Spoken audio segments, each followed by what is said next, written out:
तर एक विचारू? तुम्ही घाबरलात ना? खरं सांगू, तुम्ही खोटं बोलूच शकत नाही. म्हणजे घाबरलो याचंच नाही, पण हा म्हणजे थोडं टेन्शन मात्र नक्कीच आलंय.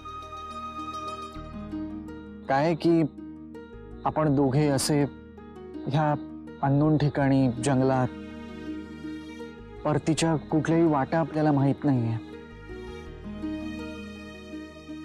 काही झालं तर म्हणजे ऑफकोर्स याचं टेन्शन आलंय. शोधला की मार्ग सापडत सर. सरस्वती, तू अशा परिस्थितीत इतकी शांत कशी काय राहू शकतेस? कारण अशा परिस्थितीत मी एकटी नसता. माझ्या वांगडा माझ्या आईची शिकवण असता. ती माका बळ देता. तुमका सांगू, माझी आई नेहमी म्हणायची, हातबल परिस्थितीत ना आपण अस्वस्थ नाही व्हायचं, शांत राहायचा प्रयत्न करायचा. जेवढा आपण विचार करू की मार्ग बंद झालेत ना, तेवढा आपल्याला त्रास होतो. आणि मग पुढे काय करायचं शांत राहून? मग अशा परिस्थितीत आपण कायच करू शकत नाही हे आपण स्वीकारायचं आणि परिस्थितीत शरण जायचं. एकदा का आपण या स्वीकारला ना की मग आपल्याला अजिबातच त्रास होत. सगळ्या गोष्टीत चांगला दिसू लागतं आपल्याला. चांगलं? ह्या अशा वातावरणात तुला काय चांगलं दिसतंय? पानांचा सुळसुळणारा आवाज, वाऱ्याची मंद झुळूक, शहरात न मिळणारी शांतता. सर, शोधला की खूप काय सापडत आहो. ऍक्च्युली तू म्हणतेस ते खरं आहे. म्हणजे तू आता हे सगळं सांगितल्यानंतर मलाही रिअलाइज झालं की आपण या सगळ्या गोष्टी विसरूनच गेलोय का? म्हणजे मला आठवतंय की मी जेव्हा पंढरपूरला होतो ना, तेव्हा जेव्हा शाळा सुटायची त्यानंतर ना मी अख्खं गाव बदलून यायचो. कोणाच्याही घरी अंगत पंगत करायचो, जेवणासोबत आनंद वाटायचो. विहिरीत उड्या मारून भरून सोक्त पोहायचो आम्ही. म्हणजे तेव्हा ना भीती हा शब्दच माहित नव्हता ग. कारण आपण निसर्गाच्या जवळ होतो ना. तुमका सांगू, माझी आई ना माका रोज गोष्ट सांगायची. मग ती गोष्ट ऐकत ऐकत आभाळाखाली मस्त शांत झोप लागायची. इतकं भारी वाटायचं ना. आभाळावरून आठवलं, म्हणजे आम्ही ना घराच्या गच्चीमध्ये अशी सगळी अंथरूण पांघरुण टाकून घ्यायचो, त्याच्यावर मस्त पावडायचो आणि आकाशातल्या चांदण्या मोजायची आमच्यात स्पर्धा लागायची. किती छोट्या छोट्या गोष्टींमध्ये आनंद होता तेव्हा. सगळ्या गोष्टीत आनंद शोधणं ना, ही पण एक कला. आणि ही कला तुझ्यात आहे. म्हणजे हेच बघ ना की तू आता मुंबईत आहेस, पण तुझी कोकणाशी असलेली नाळ अजूनही तितकीच घट्ट आहे सरस्वती. म्हणजे हीच नाळ तुला कुठल्याही परिस्थितीमध्ये वेगळ्या दृष्टीने बघण्याचं बळ देते. म्हणजे बघ, आता कदाचित तुला थोडं टेन्शन आलंही असेल, पण या सगळ्या परिस्थितीकडे बघण्याचा तुझा दृष्टिकोन वेगळा आहे. सर, खरं सांगू, माझं बळ ना माझं रवणात आणि माझं त्याच्यावरती पूर्ण विश्वास. आयुष्यात खयच्या तरी गोष्टीवरती श्रद्धा असली ना, भय कमी होता. खयच्या ना खयच्या रूपात रवणात येता आणि मदत करून जाता. तुम्ही बघाच, ह्या परिस्थितीत पण तोच मार्ग दाखवेल आणि आपल्या माणसांमध्ये आपल्या परत घेऊन जाईल. Hope so. सर पण एका गोष्टीचा वाईट वाटतं हो. बघा ना, इराक कॅम्प लीड करायचं होतं आणि आपण अडकून पडलो. त्यात रेंज पण नाही. ते किती टेन्शन मध्ये असतील, ते शोधूक निघाले असतील आपल्या.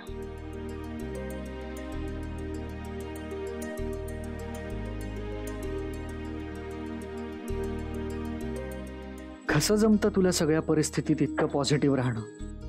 तू प्रत्येक वेळेला मला नव्याने उलगडत जाते सरस्वती. आणि मग मलाच कळत नाही की कालच्या सरस्वतीवरती माझं जास्त प्रेम आहे की आज नव्याने भेटलेल्या सरस्वतीवर. जरा गावकऱ्यांनो जरा शांत राहा, शांत राहा, जरा शांत. मला सांगा नेमकं काय झालं? हे बघा काय झालं, आम्ही तुम्हालाच भेटायला येत होतो, मी, आमचे राजा भाऊ आणि विशाल सर. पण मध्ये काही गावकरी दिसले म्हणून त्यांना घेऊन आम्ही इकडे कॅम्पकडे आलो, मी आणि राजा भाऊ. आणि विशाल सर तुम्हाला भेटायला ग्रामपंचायतीकडे येत होते. तेव्हापासून त्यांचा पत्ताच नाहीये. हा, आणि मग विशाल सर बराच वेळ आले नाहीत ना, म्हणून बयो त्यांना शोधायला बाहेर पडली. काका महाराज, बयोचं रक्षण करा. एकटी कुठं शोधत असेल त्यांना? नाही पण मला ना हे पटतच नाही. म्हणजे मला कळत नाही काय गरज होती तिला शांतपणा करायची. काय गरज होती एकट्याने जायची? आणि पहिली गोष्ट, मी ग्रुप लीडर आहे ना, मग मला विचारायची वगैरे काही पद्धत नाही. इरा इरा इरा बघ, हे सगळं बोलण्याची ही वेळ नाहीये. आणि वैभवी, तू काळजी नको करूस. बघ, जिथे कुठे असेल ना तिथे सुखरूप असेल, ठीक आहे? काळजी नको करूस. मॅटरला चिकडायला लागलाय, पण यांना कुठं माहितीये की आपण त्यांना अशा जंगलात पाठवलंय की तिथून परत येणं शक्यच नाही. आतापर्यंत त्या दोघा लैला मधनीची वाट लागली असेल चांगलीच.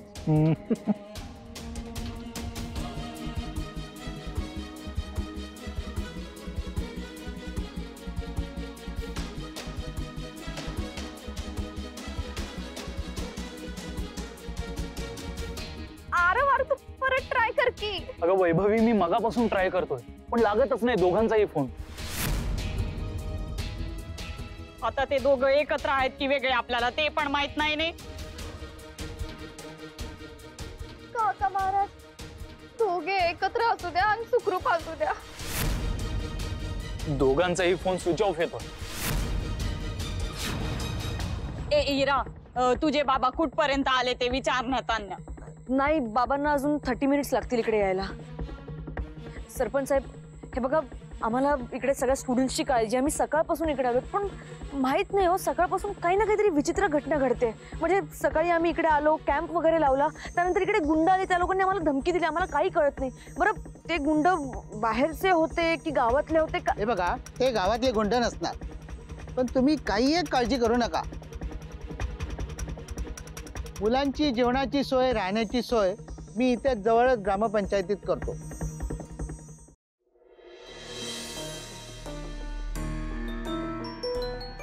बयोचा फोन लागला, बयोचा फोन लागला. स्पीकर टाक. हा, सर, आरव दादाचा फोन. तुम्ही बोललेले ना, रवानात नक्कीच आपली मदत करेल. हॅलो आरव दादा. बयो अगं कुठे आहेस तू? आणि बरी आहेस ना? तुला काही झालेलं नाही ना? आणि अगं विशाल सर पण सापडत नाही, ते सोबत आहे तुझ्या? दादा, अरे सांगतायत, सगळं सांगताय. मी बरी आहे आणि विशाल सर पण माझ्या मागण्यात. तुम्ही दोघं एकत्र आहात?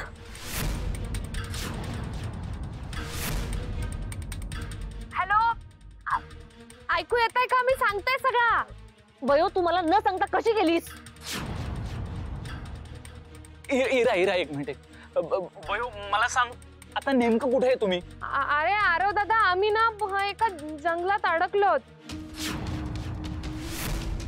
म्हणजे रस्ता सापडत नाही, खैसून जायचा था. फिरून फिरून एकाच जागी परत येता. मला सांग, नेमके कुठे आहे, काही सांगू शकाल का तुम्ही? अरे आरव, नाही, नेमकं आम्हाला नाही सांगता येणार. आम्हाला एक माणूस भेटला आणि त्याने आम्हाला सांगितलं, हा इकडून जा, तुम्ही त्या ग्रामपंचायतीत पोचाल. पण आम्ही रस्ता चुकलो आणि कुठेतरी जंगलात आलोय, नाही कळत आहे.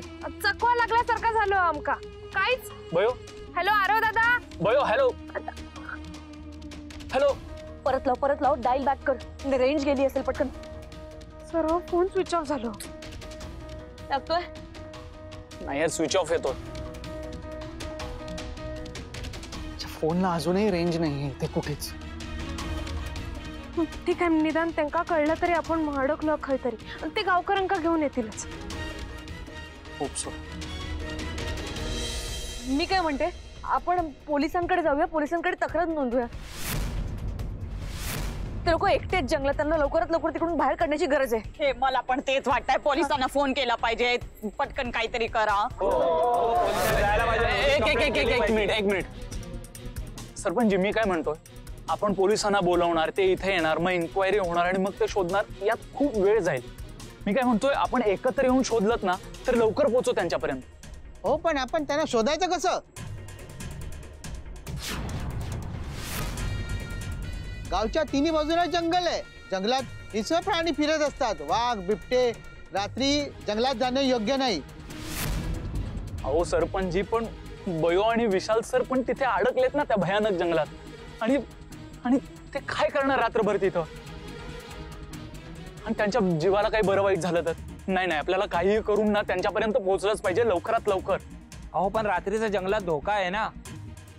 प्लीज आमची रिक्वेस्ट आहे, प्लीज काइंड रिक्वेस्ट आहे आम्हा सगळ्यांची. अहो जंगलातले कुठलेच रस्ते आम्हाला माहित नाही, तुम्हाला ते प्रॉपरली माहित आहे. आम्ही आज जाऊ तर परत आम्ही सुद्धा अडकू, सगळं घोळ होऊन बसेल. Please me kindly request. हो ने, तुम्ही पण आम्हाला मदत करा प्लीज. तुम्ही पण चला ने सोबत, काहीतरी करा ने. चला म्हणजे प्लीज रिक्वेस्ट करतो. ठीक आहे.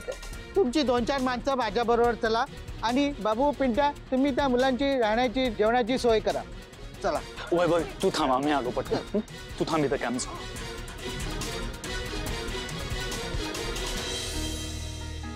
सरस्वती, तुला खरंच असं वाटतंय का की ते सगळे आपल्याला शोधत इथे येतील? सर, तुम्ही कित्याक टेन्शन घेता? आरो दादा आणि इरा कळला ना की आपण अडकलोय, मग ते गावकऱ्यांका घेऊन नक्कीच येतील. तुम्ही नका काळजी करू. तुम्ही स्वतःवर आणि देवावर विश्वास ठेवा. सर, तुमका सांगू, लहानपणी ना माका भीती वाटली की मी काय करायचंय. काय? तुम्ही माझ्या मागून म्हणा. मी सांगते तसा कर. काय पण सांगते. हा जोडा. हा म्हणा, हे रवण आता आमच्या मदतीक धावून ये. सर, हसताच काय तुम्ही? काय चाललंय तुझं सरस्वती? नाही म्हणजे आय एम सॉरी, मला तुझी भावना वगैरे नाही दुखवायची. काय लहान मुलासारखं प्रार्थना वगैरे? लहान मुलासारखा नाही. बरं, तुमका रवळनाथावर विश्वास नाही, मग तुम्ही विठ्ठलाचं नाव घ्या. घ्या बघू. काय सर म्हणताय ना मी, घ्या. हात जोडा. जोडा हात. ओके फाईन, बोल. डोळे बंद करून म्हणा, हे विठ्ठला, हे विठ्ठला, आमच्या मदतीक धावून ये. आमच्या मदतीक हे विठ्ठला, आमच्या मदतीला धावून ये. हा, झालं समाधान? नियती पण कशी आहे ना सर. आपण स्वप्नात तरी विचार केलेलो का एवढ्या मोठ्या जंगलात आपण दोघं अडकू आणि अशी शेकोटी समोर बसू. सर, तुमका मी एक गोष्ट सांगू पिक्चरची. आम्ही ना गावात असताना आमच्या आबांच्या घरी जायचो टीव्ही बघू. तेव्हा ना मी आणि आईने एक पिक्चर बघितलेलं. काय असतं सांगते बघा. एक हिरोईन असता आणि एक हिरो असता, आणि ना खूप मोठा जंगल. आपण अडकलो ना तसाच खूप ह्याच्यापेक्षा मोठा जंगल असतात, आणि तर त्या दोघांचीच घरं असतात. मग तो हिरो त्याच्या आईसोबत राहत असता आणि हिरोईन तिच्या बाबांसोबत. मग एक दिवशी ती हिरोईन जंगलात पाणी आणूक जाता. थंय त्यांची विहीर असता, आणि मग ती उठता, आणि मग ती हिरोईन त्या जंगलातून अशी पुढे पुढे चालत जाता. जाता जाता जाता पूर्ण काळोख होता. थंय कोणीच नव्हता, एकदम शांतता. आणि मग त्यांच्या विहिरीकडे जात होती. आणि मग हे अचानक तिने मागे वळून बघितलं तर काय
विशाल सर बयो पोरानो जरा जपून पावलं टाका. सरपंच किती मोठं जंगल आहे अजून. अरे आता कुठे वेस ओलांडली आहे राजा, जंगल फार दूर आहे. कोणी घाबरू नका, एकाच चला चला या मागून. अहो पण अजून किती वेळ लागणार आहे विशाल आणि बळीवर शोधायला? पोरी जरा धीर धर, आता तर कुठे आपण आज शिरलोय. बयो विशाल सर विशाल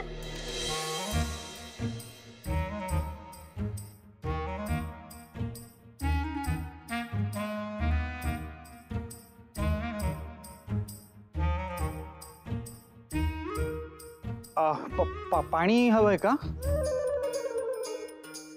पाणी ओह सॉरी म्हणजे मलाही माहित नाही इथे कुठे मिळेल. मी असं चुकून बोललो.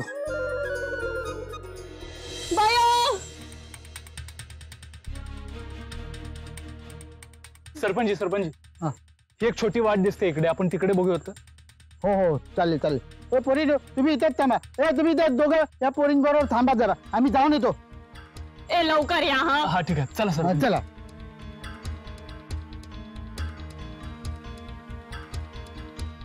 ए हिरा, नक्की ते ह्याच दिशेने गेले असतील काय ग? आता मला कसं माहिती तर जाऊ दे. ते पण एक मुलगा आणि एक मुलगी एकटे, ते पण असल्या जंगलात रात्रीचे एकटे. कसलं रोमॅन्टिक आहे ना. तर काही बोलू नकोस हा. अगं म्हणजे मला फक्त एवढंच म्हणायचं होतं की तुझं आणि विशालचं आता थोडं खास आहे ना. त्या बयोने तुझा पत्ता कट करायला नको म्हणून म्हंटले. इतल काही बोलू नकोस हा. ते दोघं फक्त वाट चुकलेत, बाकी काही नाही झाले. That's it. हरवलेत ते फक्त. काही बोलतात. हिरा हे चल. हा ते कुणी नाही, पुढे जाऊयात. या पटकन. बर चल चला. विशाल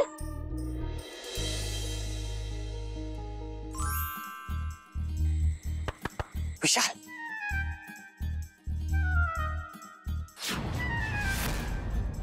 बघतोयस काय? सरस्वती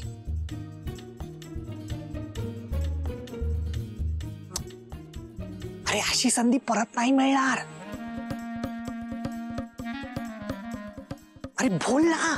काय तुला सरस्वती आवडते ना? हो.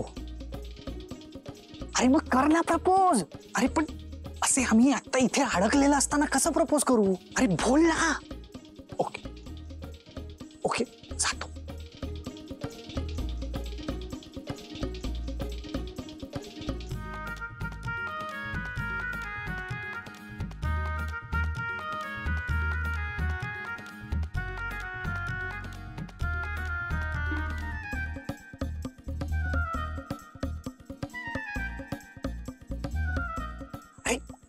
बोल.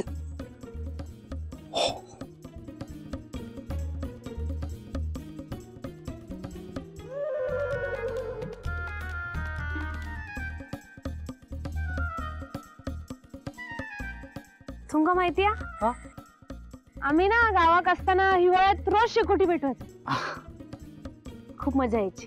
हा म्हणजे मला तसा फारसा अनुभव नाहीये पण मजा येतच असणार. शेकोटी.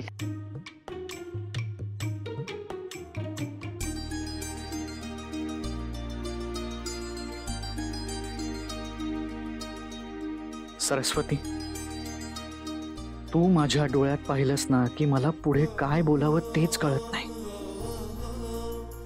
कशा सांगू मी तुला माझ्या मनातल्या भावना.